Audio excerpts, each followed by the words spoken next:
Sage Wanderer here, and welcome to Kingdom Wars, Episode 2 Spy versus Spy. So, if I were to tell you that there was a secret cabal of evil people who worship the devil and are at the highest levels of our government and the entertainment industry and the press and politics, you'd probably go, yeah, it's a big club and we're not in it, right? That's easy to accept.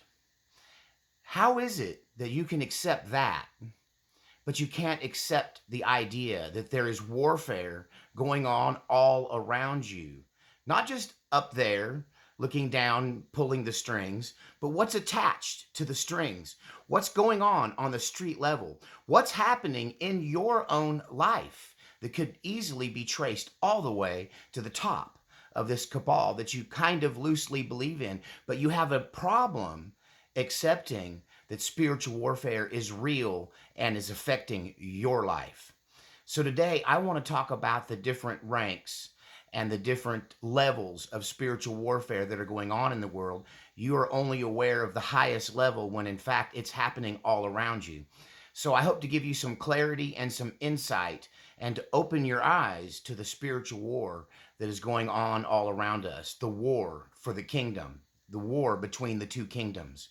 There are two kingdoms, a kingdom of light and a kingdom of darkness, and they're locked in a struggle that goes back to the very foundations of prehistory. The whole human experience, the Bible and everything in it, and all of history, and even your own biography is a tale of the battle of these two kingdoms. But before we get into it, I want to encourage all of you to support the channel. This channel is funded by viewers like you exclusively. It's through your kind gifts and your generous donations that I'm able to keep the lights on here in the cabin in the woods and keep teaching you about the unseen world and the world of war that you're oftentimes oblivious to. So if you find anything I say enlightening, interesting, intriguing, educational, inspirational, please consider becoming a financial donor to make sure that this channel stays afloat. Things have been skinny this year, and I understand that if it's tough for you, you should understand it's going to be double tough for me. So if you can help at all, there's links in the description below to Cash App and to PayPal and my post office box, and every little bit helps. Okay, so there is this hierarchy that we all see the top of. And, when the Bible tells us that we battle not against flesh and blood, but against principalities and powers of wickedness in high places, I think everyone who believes in temptation, demonic influence, demonic traps, then you understand that also the Bible tells us that even though we're the children of God, the whole world is under the sway of the evil one. What is the sway? It is control. It is not just influence, but literal control, secret strings that are attached to you and the people around you that you are not even aware of. There is no such thing as bad luck or misfortune. There is only curses and psychic, spiritual, demonic attacks. That there is no such thing as good luck. There's only blessings and sowing and reaping of the good things. So there's sowing and reaping, both for sowing good things and reaping good things, sowing bad things and reaping bad things. And there is blessings when, it's not good luck. God's shining on you. And then there are these curses and psychic attacks, these tragedies that happen that are orchestrated. And you can see the invisible hand at the top controlling everything in all of us through the media, through the government, through propaganda, right? Through the culture, transforming the culture to affect you personally. You can see the big picture, but I think you're missing the fine details. Here, borrow my glasses. Maybe you can see a little better. So if there are generals, if there are presidents and generals of this war, if there are people at the highest levels, both working for God and his army of angels, and others who have pledged their allegiance to the devil and his demons, then there must be underlings. There must be a structure. So this show and the new focus of this channel is to uncover and expose those strings, those connections, those lines. So everybody's aware of the top tier. You might be aware then of the grunt or the average soldier in this universal war of the kingdoms. So you might see somebody like a pastor who's out there grinding it out every day. He's trying to help people. He's going to he's performing weddings and funerals. He's visiting people in the hospital. He's the hands and feet of Christ. And that you can clearly see, but understand this. The devil is incapable of creating anything original. A lot of people want to credit rock and roll to the devil, but rock and roll came out of the church. Let's just be honest. Rock and roll was born in the church. And people like Ray Charles and Elvis Presley took this sound from the church and they put it on the street and they distorted it. And so they adapted it, right? The demonic is adaptive. That's all they are. They're non-creative. So if there are high level leaders in the church that are good people that are trying to make a difference in the world, maybe good leaders in government, people involved in civic affairs, and if there are pastors who are the grunts, the enlisted men who are out there on a daily basis doing the good works of God, then you have to know there's a counterpart, a counterfeit, an antichrist equivalent. So even on that level, you can kind of see the equivalency. So if there's a pastor that's grinding it out every day in a community, then there's a manager of a strip bar or a porn shop, right? Or there's a street level drug dealer who are they're doing their job for their kingdom too. They're out there stealing, killing, and destroying and setting people up for traps and probably in charge of several, if not many, volunteers or underlings under them that are also executing these plans. That this person, as much as a pastor, a good pastor, they're out there. There's a few still out there. I don't know if you'll ever find one, but here you can at least get the meat from this channel. Because, I won't go dissing pastors, but there are some good ones. And if they're out there diligently doing their job and they're in charge of a group of volunteers who are trying to make a difference, then they have counterparts in the culture, the demonic counterparts, people that, the guy out slinging dope every day, getting new people hooked, doing his part for the kingdom of darkness.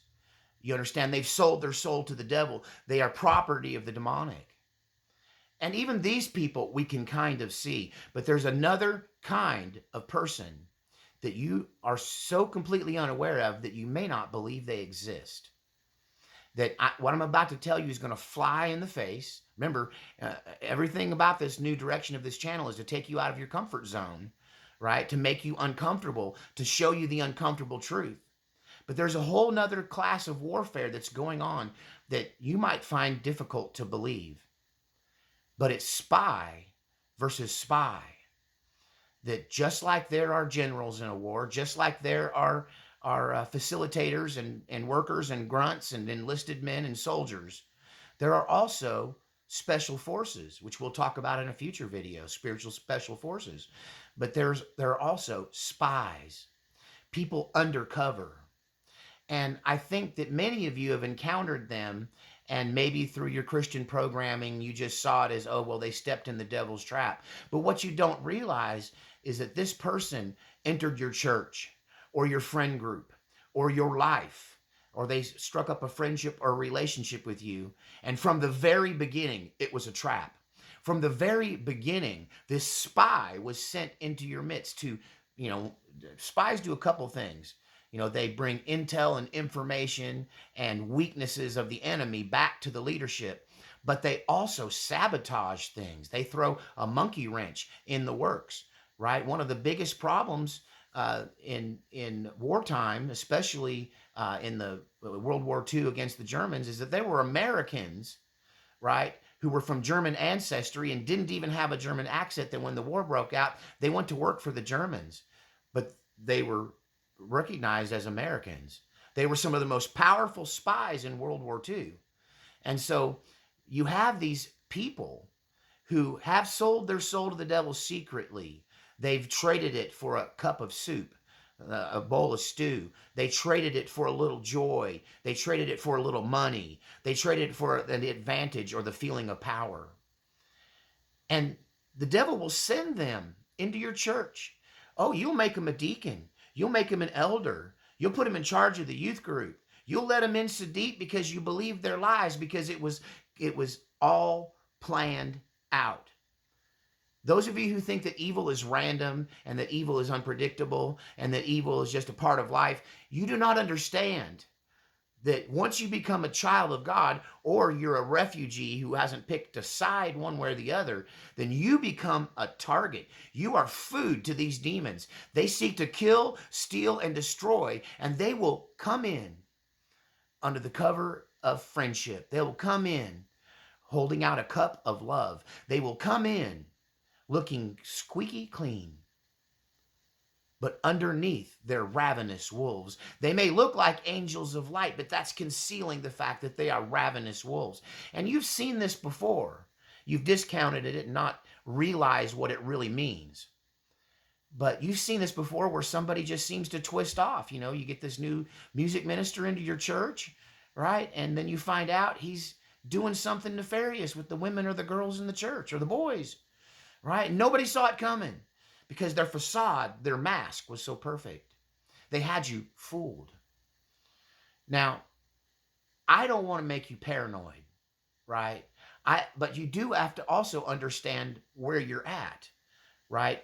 If we are nearing the end of time, if what we're seeing happening is the wind up for the battle of Armageddon, the battle of good versus evil, then you need to recognize the dangers. Now, there's also a side of Christianity that many of you reject, many of you don't recognize as real. But you have to understand the devil didn't make anything up. The devil didn't invent anything. He just corrupts what God already put in place. So if you'll agree with me that there are these undercover agents for the devil, that there are these people who are angels of light, but inside, who appear as angels of light, but inside are ravenous wolves. If you are under the understanding that your church gets infiltrated, that your life gets infiltrated, that your job place gets infiltrated by these evil workers who are hiding behind a mask of goodness and deception, then you must have to understand as well that there are undercover angels of light. This is going to be one of the hardest things for you to deal with, because these angels of light don't look like angels of light. These undercover agents for Jesus, they don't look like a preacher. They don't look like a soldier. They don't look like a warrior. They just blend in. That is the perfect cover for a spy. A spy doesn't try to build a huge cover that's elaborate and out in the open. A spy dresses plainly. They act like just one of the crowd. But yet they are waiting, or more importantly, they're on orders from the divine. They're on orders from the Holy Spirit. God has a direction for them, and they are on a mission. And their mission is to undo the devil's work. So this person might go to bars. You think, well, they can't be a Christian if they go to bars. Yeah, they can if they're an undercover agent. How many drug dealers were caught by somebody who pretended to be a part of the drug world? And in fact, these people, and this is what you'll have the hardest part with.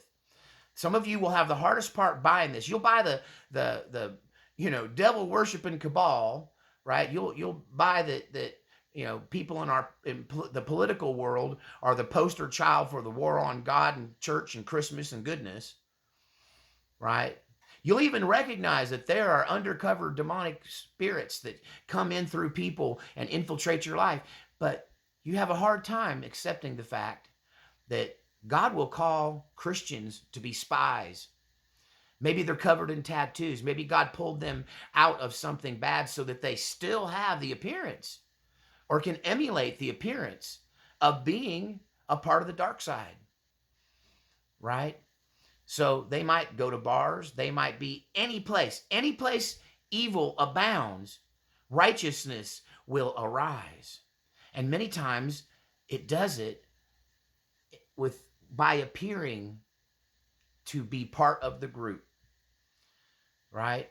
A person that is an undercover narcotics agent, they might actually use drugs when necessary to show. I'm not advocating going out and partying and using drugs. I'm giving this as an example of how when you're undercover, you have more leeway.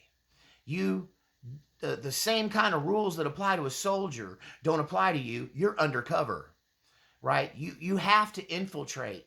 Your idea is to get past their defenses, get them into a situation where then God can arise in the situation and make himself manifest in their life.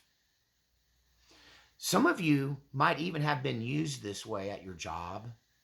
You might have even been used this way at your school or your children's school, right? And, you might have been used this way rather randomly. Just you're a person walking down the street in a shopping center, but you're a person who listens to the voice of God. You always have your antenna out for your next mission.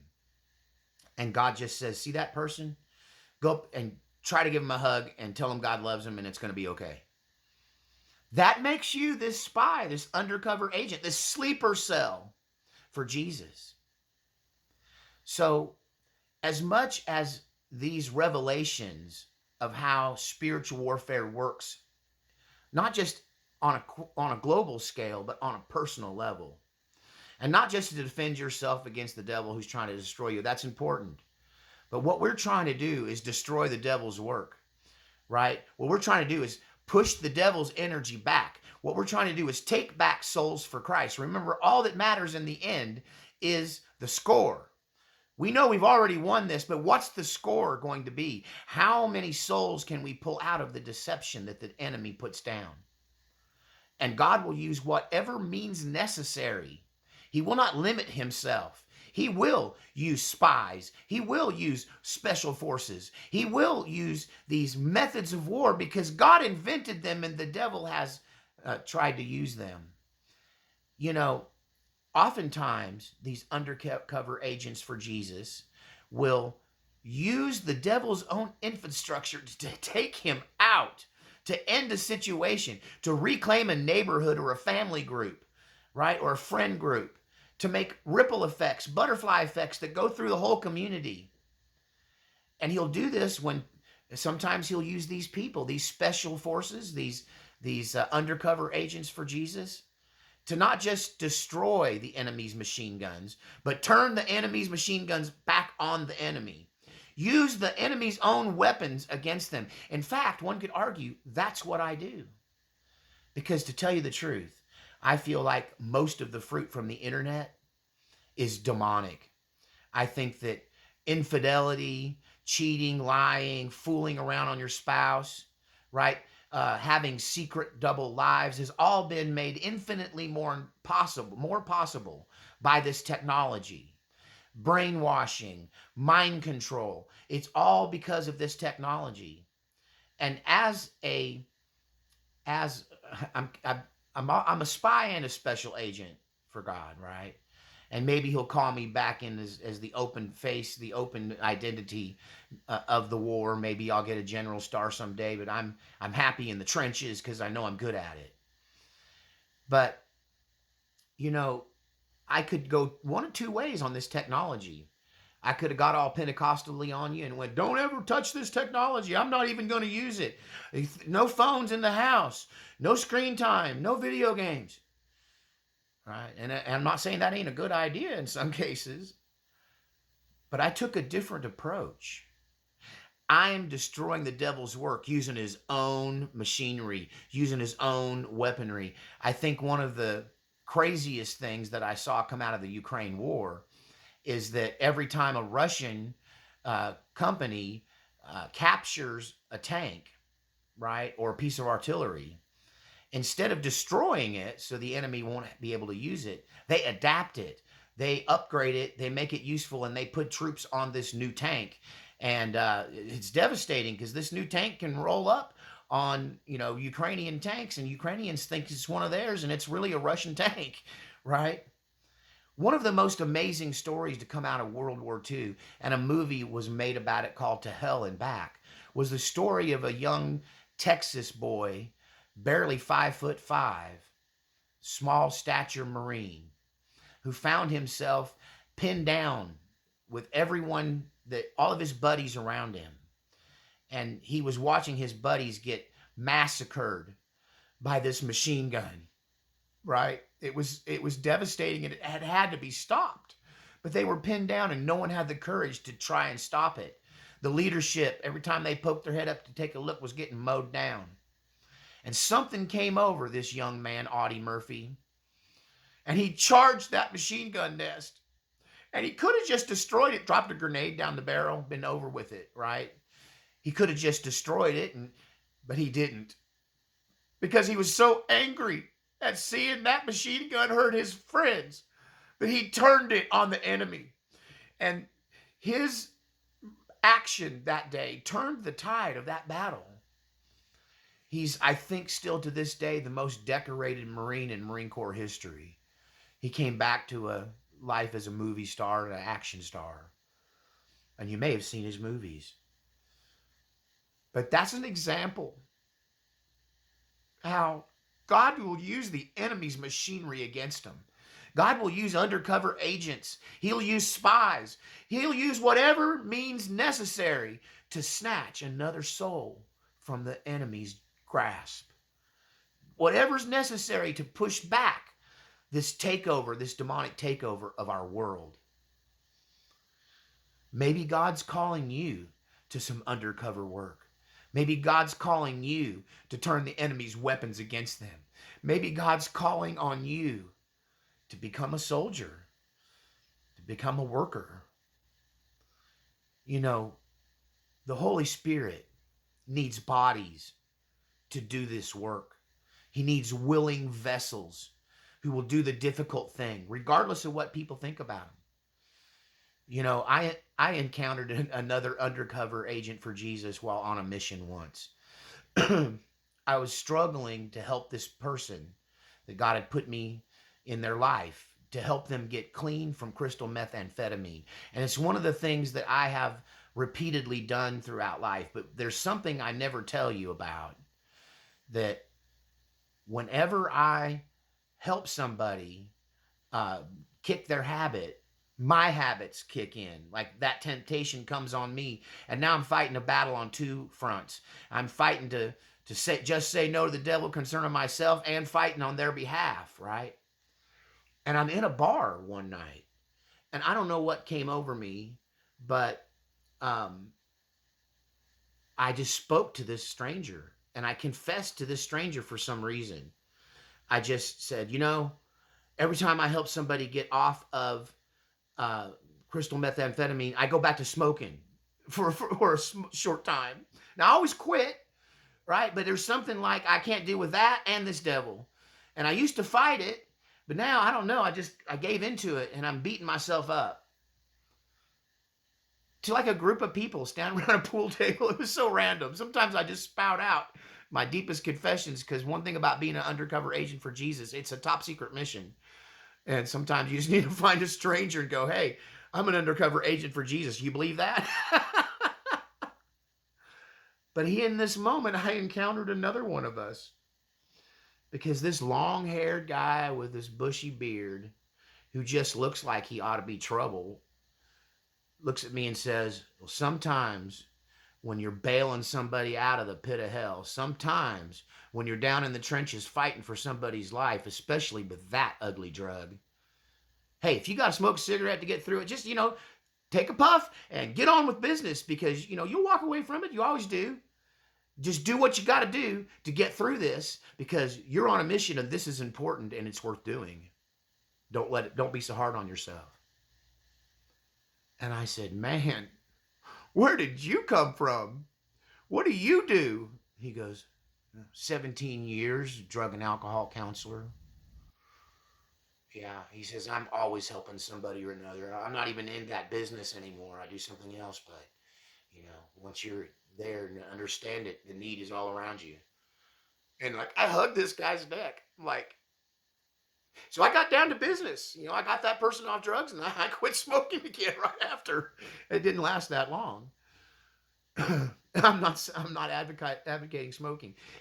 I will say, when you're fighting the devil, your own weaknesses will pop to the surface. It's something you have to guard against.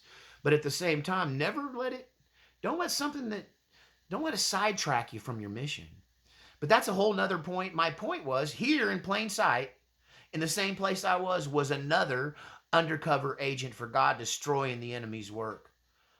And God put us together for a moment of clarity for myself so that I could stay focused on my mission and not be so hard on myself and understand that nothing matters but getting the job done. And that's what's different than being, say, a soldier, a pastor. You know, in that position, you got to do everything by the book. There's rules and regulations. But if you work for the CIA, the only rule and regulation is get the job done, right? If you're a spy, you know, whatever means necessary to get the job done. So I think that's one of the things about what I'm going to unveil to you that you're going to find the hardest to believe, that there are people that appear to be unrighteous. They appear to be fully in the enemy's camp, but they're there on an undercover mission from God. And when people like that come out as whistleblowers, when they come out and expose everything, when they come out and they you know, the factory that makes munitions, using an earthly example, the factory that makes munitions blows up and they realize it was the janitor, right? Then you can see that. Then it seems, oh, okay, there was an undercover agent. But showing you ahead of time, trying to get you to accept that when you don't have that proof, you're going to have to accept it because there's parallels. Like there's nothing that God does that the devil doesn't imitate. There's nothing that God does that the devil doesn't utilize. So if there is some demonic plot that people are being sent into your life, into your family's life, into your friend group, into your work group, into your church group, right? And they appear one way, but they're really another, then you've got to believe that that scruffy guy in the corner with the long hair and the beard, he might be snatching, forget the cigarette in his hand, you know, forget that maybe the drink in his hand, forget that maybe he uses colorful language. All of that would make you think he works for the devil. Maybe he's got tattoos all over that make you go, ooh. But that's his cover, right? That's his protection. That's his access into the heart and the soul of the enemy's camp. So we're going to talk about in future videos about the special forces, which are a slightly different breed of spiritual warriors. We're going to look at the sleeper cell, which is a different sort of deal. And we're also going to talk about the hero, the person who didn't think they mattered and they found themselves at the right time in the right place to make a huge difference. And you could be some of these people at different times in your life, or you could be one of them, you know, or another. But before you can be something for God, you have to understand what you can be for God. So many of us put it up to other people. Well, someone's going to handle that. Someone will call the police. Someone will catch them at their child abuse or something and somebody will, you know, somebody else will handle it. That demon-possessed person, that drug addict, there's a drug counselor, somebody that's their job to do that, and because you don't think you can. If you want to know the truth, this is a recruitment video. There's a war at hand.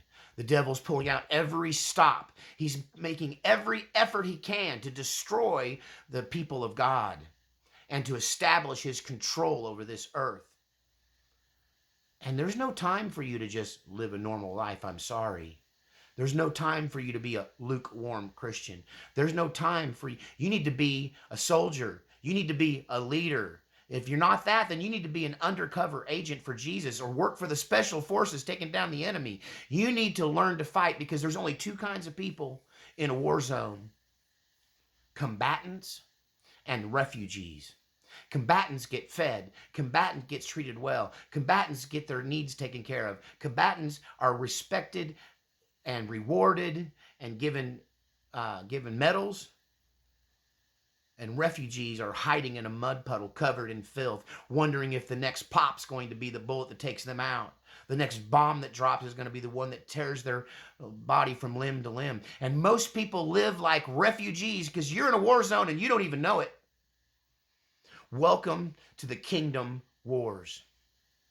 Lord, surround your people in your ring of fire and hedge of thorns of protection. Send mighty angels of sufficient rank, authority, and number to drive the enemy from their midst. Lord, open their eyes to this spiritual war. Lord, recruit them. Lord, equip them. And Lord, send them out to destroy the devil's work in Jesus' name. Amen.